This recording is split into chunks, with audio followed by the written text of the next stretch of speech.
help families break the cycle of poverty. About one of our families, it was June 1st last year. We didn't hear about it until June 2nd when the Covarrubias family, a family that we worked with, was murdered. And David and Alberto were special little guys, had been in our programs 4 years.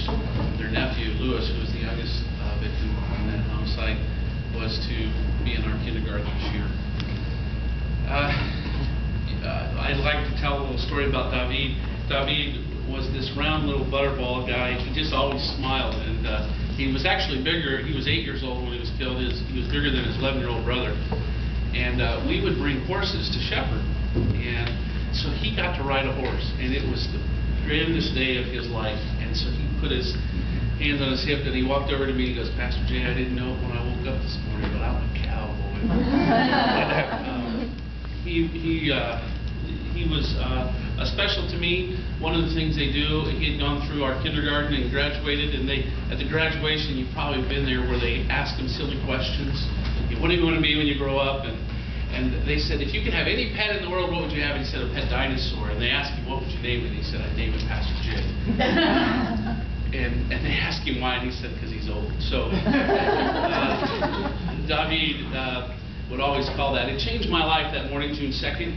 My children go to Heritage Christian, and I had dropped my son off at football practice when I got the phone call on June 2nd, about 7:15 in the morning. And we began to try and comprehend the fact that someone who we knew. That's our neighborhood. That's where we live, work, and worship. So my family and I live about 8 blocks away from where the Hampton Street homicide took place. And we began to deal with all kinds of emotions, as you can imagine.